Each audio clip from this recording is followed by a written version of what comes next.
friends, welcome back to my podcast. Today we're going to be talking about mastering your slow cooker. I'm going to share why I was extremely shocked this month with everybody's slow cooking habits, and I'm going to give you tips for mastering your slow cooker. How do we make stuff not come out watery or mushy? How do you make real food in a crock pot, not just a whole bunch of processed foods thrown together? That's what we are going to cover today. And if you haven't heard the news, I have a brand new cookbook out called Real Food Slow Cooker Favorites. Well, actually, it's on pre-order. This is my fourth cookbook in my cookbook series. You can pre-order it right now at findingjoybookstore.com. And as I have been doing in the last 2 months, I've been doing all my final photos that I've needed for the cookbook. And so I've been sharing a lot on Instagram of, just pictures of the recipes I was making and making some unusual stuff. You can make corn on the cob, you can make lasagna. There's really cool things you can do in a slow cooker. And I was utterly shocked. I mean, literally shocked at the responses, because there's a lot of people who said, oh, I love my slow cooker, I use it all the time. So many people though responded and said, I got rid of my slow cooker because I never used it, or I just never ever use it. I've never had a slow cooker. Should I get one? I just don't know if I need another kitchen appliance. And then a lot of people saying, I love a slow cooker, but as we're trying to eat healthier, eat more real foods, it seems like most recipes out there are just a lot of processed junk. And I understand that one totally. But I was so shocked by how many people who said that they don't use a slow cooker or have just really never utilized it to the best of its ability. All right, before we really get into it, I wanted to share with you one of my absolute favorite sponsors that we have ever worked with, one of my favorite companies we've ever worked with, which is Prep Dish.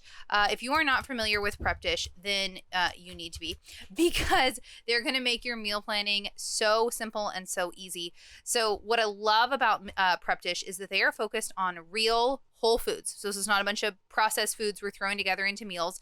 The meal plans are all designed with real whole foods in mind, but doing it with real families in mind, that we don't always have a ton of time every single day to put together these elaborate meals. And Prep Dish just comes in and saves you with these meal plans. So what you get with Prep Dish is you get a weekly meal plan delivered to your email inbox, and it has your meal plan for the week. It has your grocery shopping list. It has your prep ahead instructions, so that if you want to set aside a couple hours once a week to get everything prepped ahead, you can. And they feature 4 healthy meal plans. Now, this is really helpful if you have any allergies or anything like that in your family, or you're just trying to eat more real whole foods, which is us.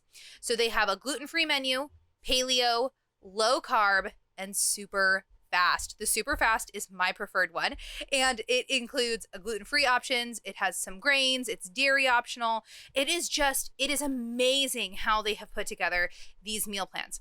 So if you go to prepdish.com/homemaking, you can check out those different meal plans, really see how it works, and you can get a 2-week free trial. That means you can try out Prep Dish completely free. For 14 days, you're going to get 2 full meal plans. So if you're in a time crunch right now and you're like, I just need a tiny bit of help, head over to prepdish.com/homemaking to get those 2 weeks completely free, delivered right to your email inbox, and you can have all of your meal planning done this week. It can be done at a push of a button. How great is that? Head over to prepdish.com/homemaking to check it out.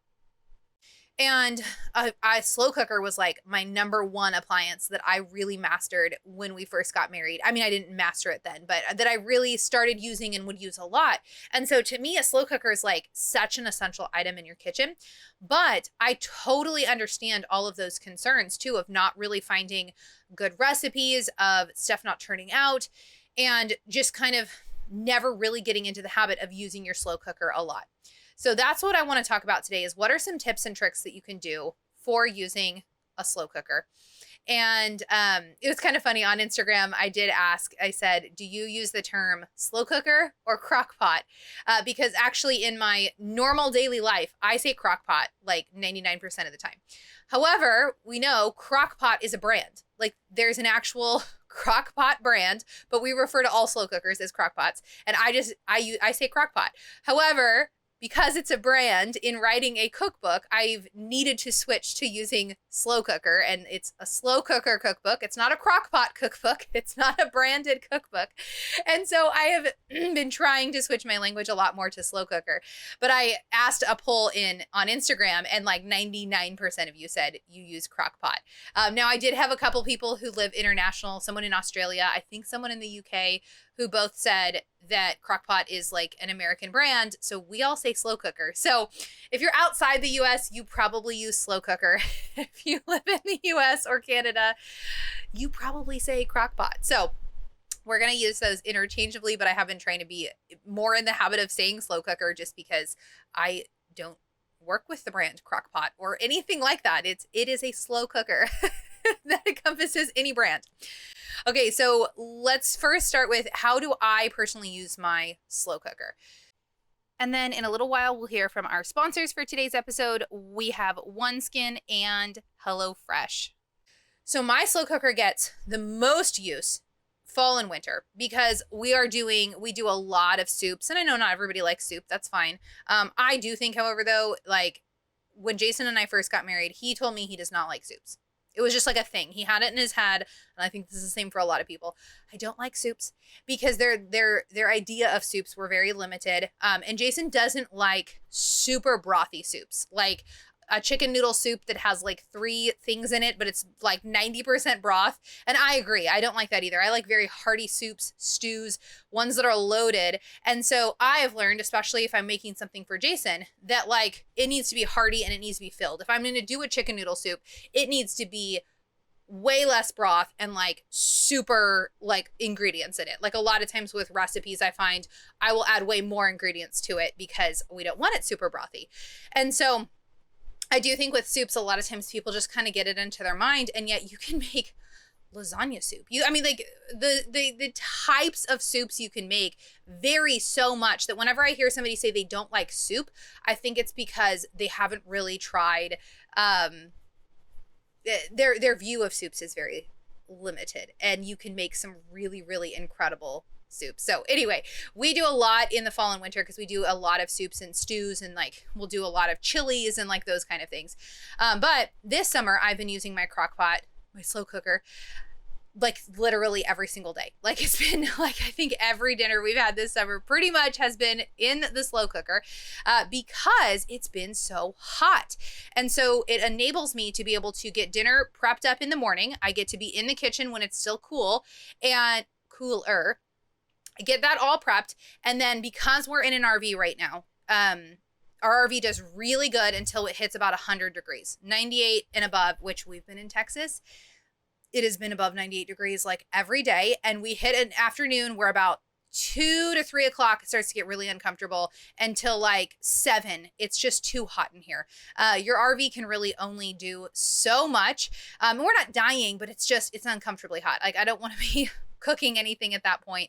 And a lot of times we've been going swimming in the evening to alleviate that really hot part of the afternoon.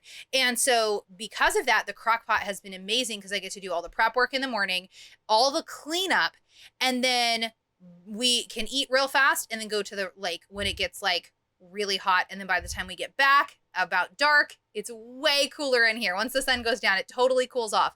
And so it's just been amazing. And what I've also been doing to help with the heat is I have been doing it all in the kitchen, and then I will take the slow cooker, and if you're watching on YouTube, right over here is our bathroom, and this is our bedroom, mine and Jason's bedroom, and we have 2 bathrooms in this RV. Our bathroom's right here, and it's on the far end of the RV, and it gets warmer anyway because it's like on the very edge, so during the day we keep that door like completely shut and kind of locked off when it's those couple of hours where it's really hot. And I have been plugging the crock pot in the bathroom, and it's been cooking all day in there. So your crock pot's not going to add a ton of heat compared to like an oven, but when it's 100 degrees out, every little bit of heat makes a difference. And so I've been plugging it in the bathroom. It has been amazing. So you really can utilize your crock pot all year long for so many different ways. All right, we're going to take a brief pause for our sponsor for today's episode, which is OneSkin. I have become a very big fan this summer, especially of OneSkin. It has been so hot and I have been so pregnant. And about 2 months ago, I was like, my skin is not doing well this summer. It is really suffering. The older I get, the more I actually am starting to realize skin issues and that your skin just doesn't always do as well. And I know that now is the time to really be thoughtful about my skin for the future.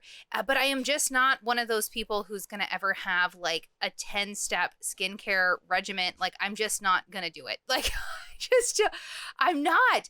And so I need something that's really simple, something that's good for my skin. And so when I was introduced to OneSkin, I was really excited because with their OS1 technology that they use in their OneSkin products, it is affecting your skin on a cellular level. So it's actually going in and repairing things. It's not just a lotion that you're slapping on your skin. It's actually doing some really good work there on a cellular level, which is really, really cool. They use their proprietary OS1 peptide, and we all know peptides are so good to decrease lines and wrinkles, boost hydration, and help with the thinning skin that often comes with age. And the best part is that it's one thing.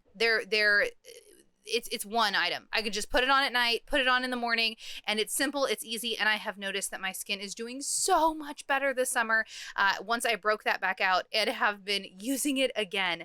So if you are looking for something that is simple, that's easy, that will actually make a big difference in your skin, you can go over to oneskin.co and try out OneSkin for 15% off with my coupon code. So OneSkin keeps your skin looking and acting younger for longer. Get started today with 15% off using coupon code HOME at oneskin.co. That's 15% off oneskin.co with coupon code HOME.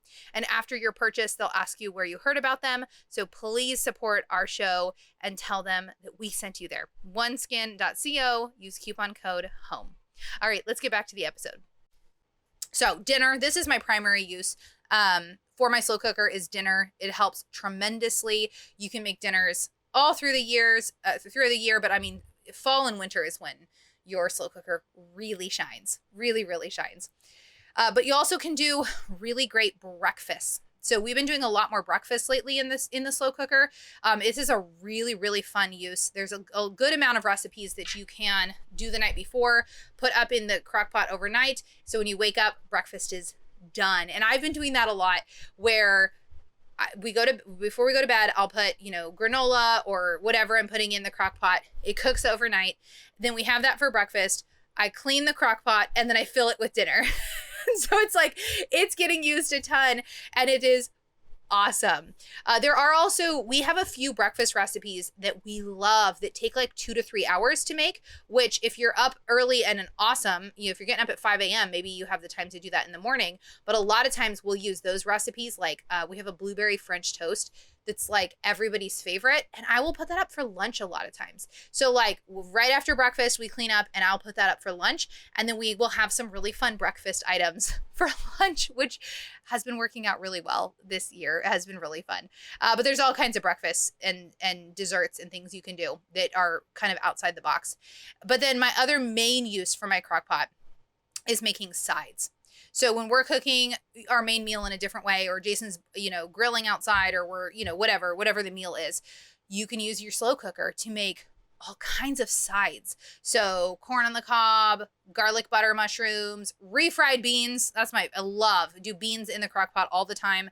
Mashed potatoes, so many things you can throw in that slow cooker and have some really, really good sides. And that's my second favorite way to use it. In fact, when you really get into slow cooking, having a couple of slow cookers is really helpful. Okay, so what I want to do is I want to give you guys some tips for slow cooking. So I've got 5 tips for you that we're going to cover. Now, the number one thing, and this is what I think makes a really big impact, is finding recipes that your family is going to love. Now, look, I think you should try, if you say you don't like soups, I think you should try some different soups. I think you should get out your comfort zone and you might find some you love. I'm going to say. But maybe you truly don't love soup, or your husband doesn't like soup. Or a lot of times I'll hear people say they don't want to use their crock pot because they don't like casseroles. There are so many things that you can do with a crock pot. One of our favorite recipes is actually to make lasagna. And so many people are like, you can make lasagna in a crock pot. The great thing about crock pot lasagna is that, I mean, it's super hands-off. You get to do all the work in the morning and then it just like cooks all day. So easy. But it turns out perfect every time. It's going to be perfectly moist. Your noodles will be perfectly done. A lot of times people struggle with lasagna because it gets overcooked. So they take it out, they check it. It looks done, but the noodles are still hard. So you have to cook it for longer and the noodles dry out. The top gets cracked and dried out. You get a bunch of like hard edges, that nobody wants to eat. And, that's kind of the perpetual problem with lasagna. When you cook it in the slow cooker, noodles are perfect and nothing is ever like crunchy, dried out. It's very moist and it's so easy. And then, like I said, with lasagna especially, you can do all that prep work in the beginning. You layer it in your crock pot just like you would a regular lasagna, and it is awesome. So there's a lot of things like that you can make. We do a lot of like Mexican bowls. Like one of our favorite recipes is like a chicken salsa bean, like, I don't know, and then you like shred it like a bowl and then top it over rice. And like, it is so good. And it's not, so many times we think of crockpot recipes as just being soups or casseroles. There's so much. You can do pulled pork. I mean, obviously there's so many things. And so that's what I really encourage people is the slow cooker can be such a blessing, especially if you're heading into a busy fall, you have a busy work schedule, you've got busy, you're back to sports. The slow cooker can become that essential thing that helps you actually get food on the table every night and do it in an easy way. I personally, and I've heard this from a few people on Instagram as we were talking about it, is with the slow cooker, one of the advantages is you're planning out dinner earlier in the day. So you're not going to have that 5 o'clock scramble where you go, oh my gosh, what are we making for dinner? I completely forgot. You're planning it out earlier in the day. You're getting it set up and you're never then going to get to 5 o'clock and go, oh, we have nothing for dinner. You have it planned out beforehand. And there's something so strategic about getting that planned out earlier in the day and just having that dinner then ready. It's so helpful. It's so awesome. It's a really good key to getting things planned out. All right, we're going to take a brief pause for our sponsor, HelloFresh. Okay, so HelloFresh is my favorite to talk about when you are in a very, very busy season. And I always say, such as when you are about to have a baby, which as I record this, we are just about to have a new baby. HelloFresh can really help because they're going to take care of everything for you. They're going to do your meal planning and then send you the ingredients and give you the recipe cards. And then all you have to do is put the recipes together. It is so simple that my 9 and 11-year-olds can make these recipes on their own with the full color recipe cards. I think as a homeschool family, it's also like such an investment in your homeschool to order these boxes, have your kids do them as like assignments, and they're going to have fun. And then you're going to have dinner done. So if you are in a busy season, I highly recommend you check out HelloFresh. They make home cooking fun, easy, and affordable, which is why they're America's #1 meal kit. If you have really been struggling and you feel like, well, we're eating out all the time, we really got to rein in these costs, then I think HelloFresh is so worth looking at. They have a changing menu of 50 recipes to choose from each week. And people always ask, Jami, are these meals kid friendly? And they have been so kid friendly while also kind of challenging us and having us step outside our comfort zone a little bit. There have been some recipes that I'm like, I have never cooked pork chops. True story. I had never cooked pork chops before they came in my HelloFresh box. And just some items and things that I just don't normally reach for. So it's kind of fun to get you out of your normal funk of reaching for certain ingredients and certain recipes. And we have found some true family favorite recipes through HelloFresh. So highly recommend it for families. Our kids love it. And the great thing is, for a limited time, kids eat free. Go to HelloFresh.com/homemakingkids to unlock this exclusive offer. You get 1 free kids meal per box for 2 months while subscription is active. That's free kids meals just by going to HelloFresh.com/homemakingkids Homemaking Kids, all one word, Homemaking Kids, and check them out and maybe save yourself some time, some energy, and from eating out more this month, head over to hellofresh.com/homemakingkids. All right, let's get back to the episode. And with all cooking, this just is going to take some trial and error. There are recipes that you try that don't turn out. There's recipes, nobody likes. It's fine. That is part of the learning process. Don't stop it. Don't let that stop you though from trying out new recipes, trying new things. So find recipes that your family is going to love, and that makes all the difference. Now, I will say too, in this, I'm going to give a little caveat. When I say find recipes your family loves, this sounds harsh, and I don't mean it to sound harsh. Find recipes that you and your husband love. And I love making things that my kids love. I will often say, hey, you guys, I'm making a meal plan for this week. Do you guys have any ideas? Like, what are some of your favorite meals I haven't made in a while? It's such a great blessing to be able to love your kids with food.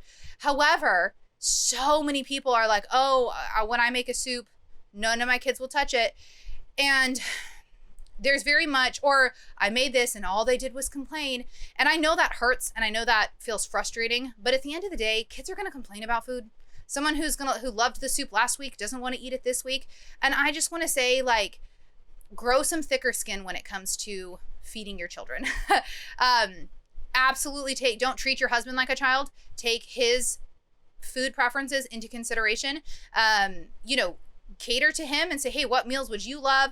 Absolutely. But then if you make a great soup and your kids are going to complain about it, too bad, they have to eat it anyway. Don't let it bug you. Like, so many people let it really get to them and they get so upset by it. My kids don't like it. And like, too bad. I've made a nutritious meal. I've made something good. You're going to eat it. And that's dinner. And just don't get so, don't take it so personally. Because it doesn't, I've made amazing meals that our friends rave about. My husband's in love with. Other of my friends' kids eat it. And my kids are like, ew, I don't like that. Well, too bad. That's what I've made. And like, whatever. Like, you know what I mean? So I just want to encourage you on that. You're not going to please everybody, especially in a large family.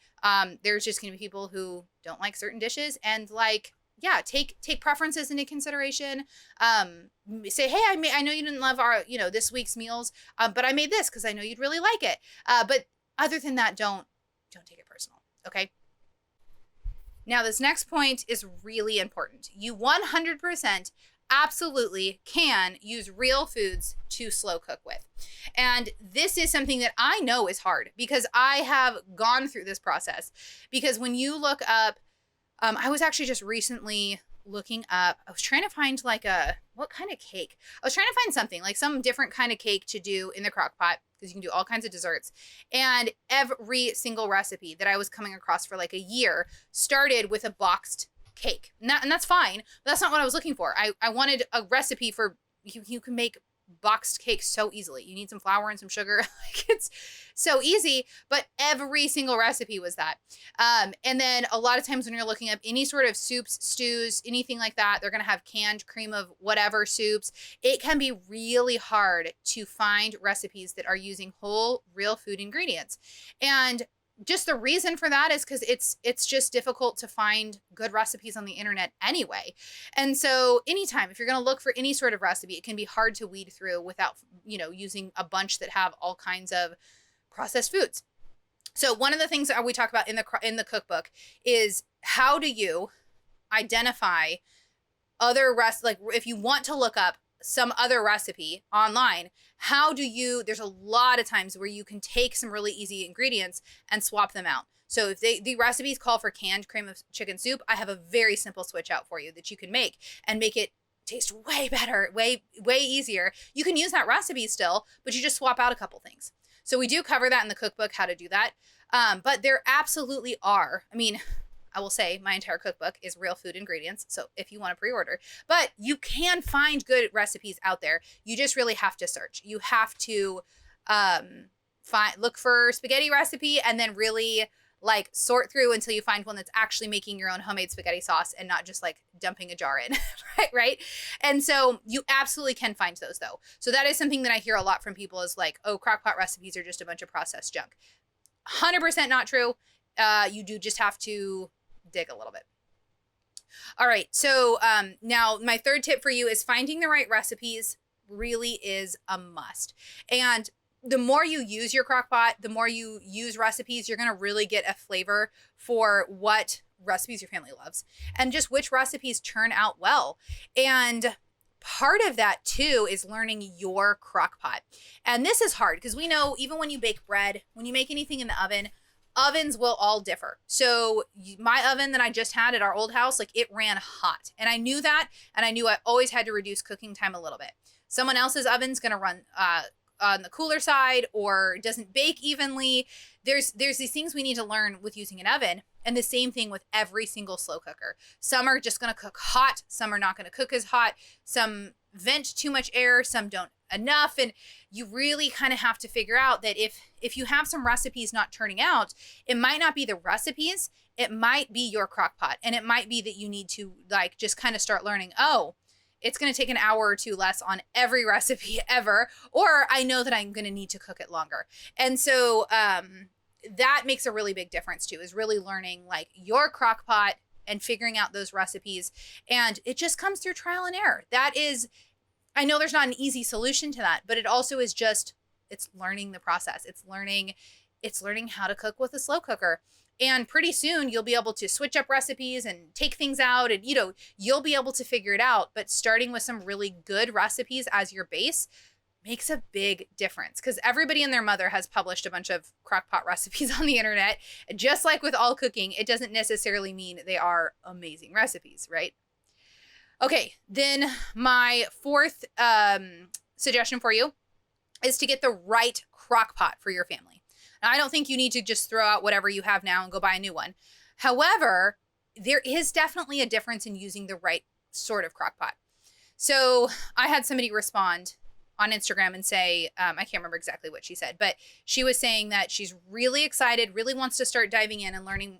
She thinks that, slow cooker recipes can be a really big help, but they have a large family and all they have is a 5-quart slow cooker, which is pretty small. And she said, so I just never use it because it's not big enough to feed my whole family for most of these recipes that I want to do.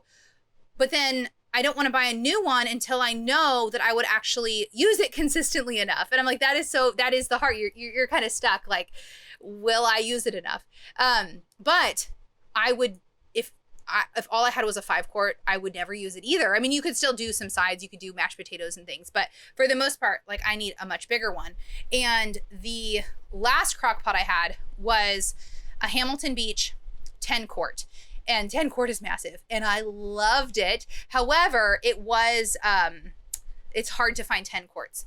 And the 10-quart was like completely non-electronic. So it had high, low, and warm, like that you could put on. There was no time settings, which I do like having the time settings, but the bigness of it made it worth it. And it's only like a $60 crock pot. And so I really loved it, Hamilton Beach. And in the book, I actually have a guide. I have a guide walking you through all the different kinds of crock pots, choosing the right one for you, non-toxic versions, all the stuff. But in this last spring, I was putting the crock pot away. I don't know what happened. It slipped. The ceramic thing inside broke. So looking at replacing the ceramic inside was just as expensive as buying a new one. And so I decided this time around, I'd like to try to find more bells and whistles. So I did end up with the Ninja Foodie 8.5 quart, and I was worried that the 8.5 quart would be way too small, but it feels really similar to the 10 quart. It feels big enough, and it's been totally big enough for me to use.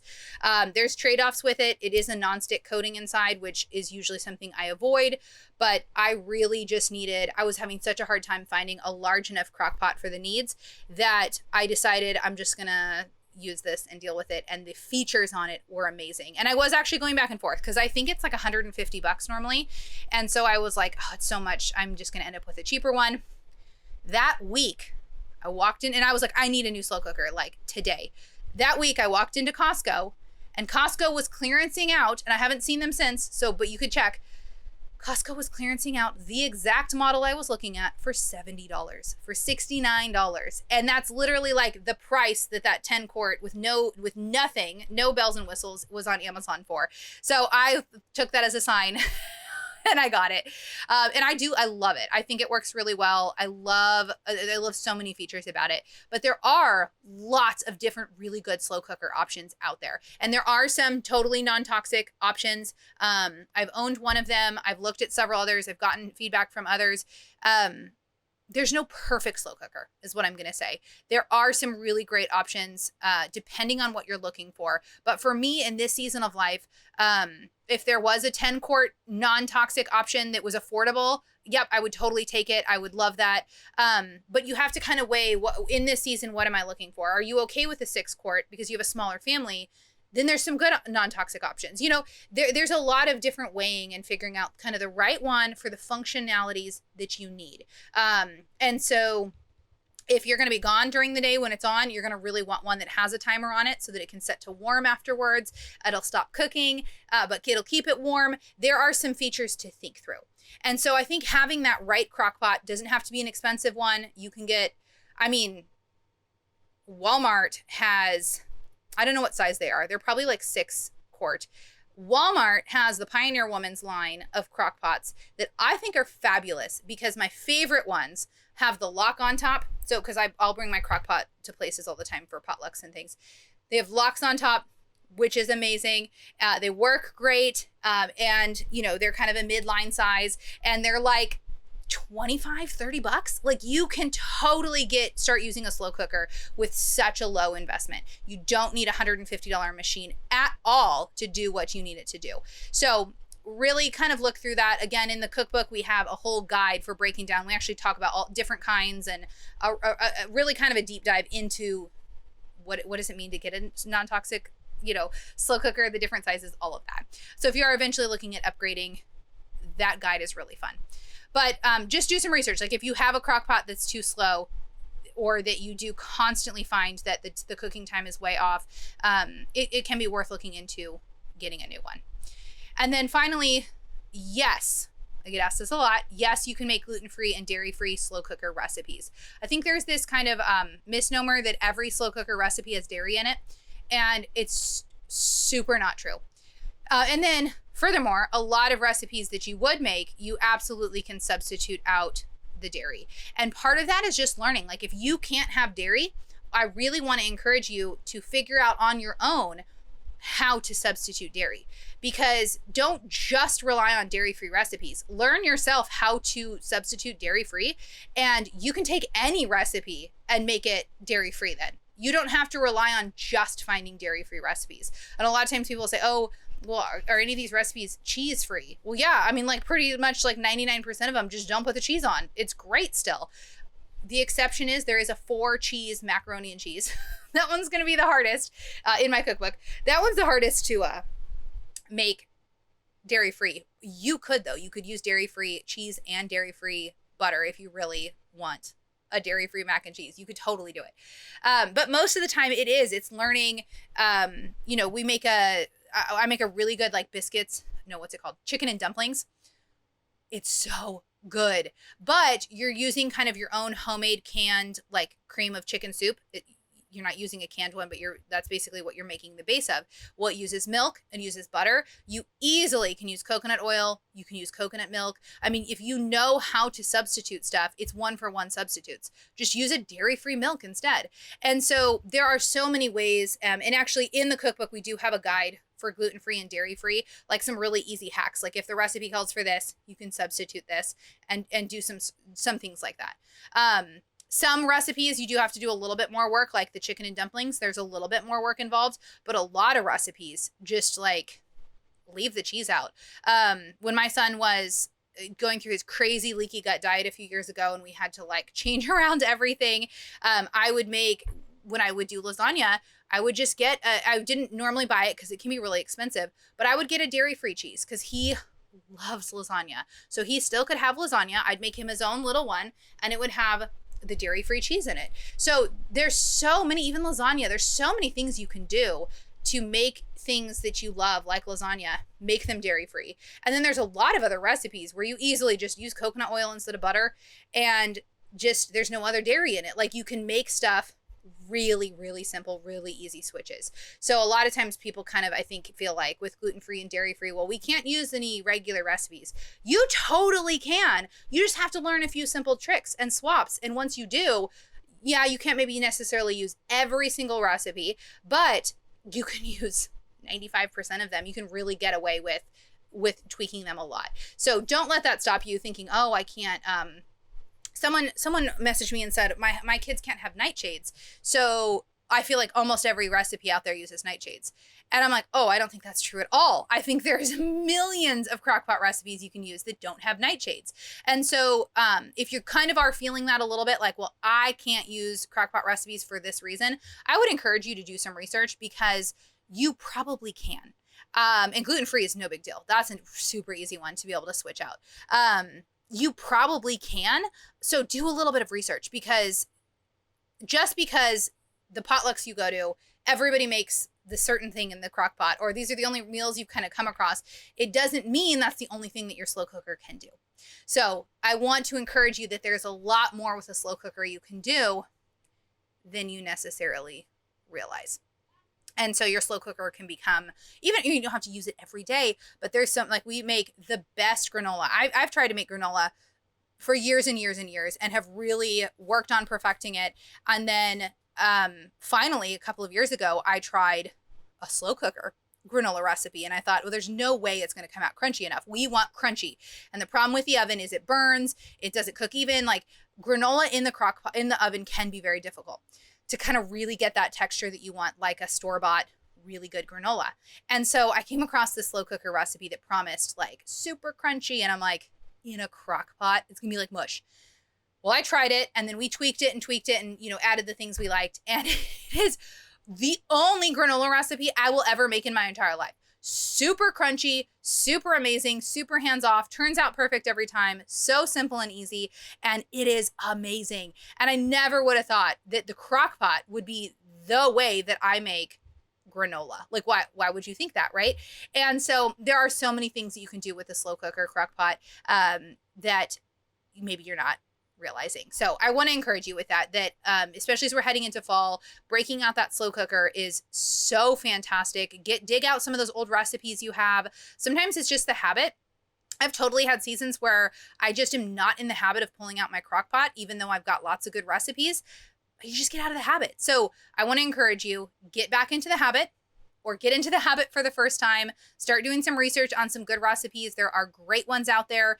If you want to pre-order my new cookbook, Real Food Slow Cooker Favorites, it will be shipping out in September, just in time for fall and winter cooking.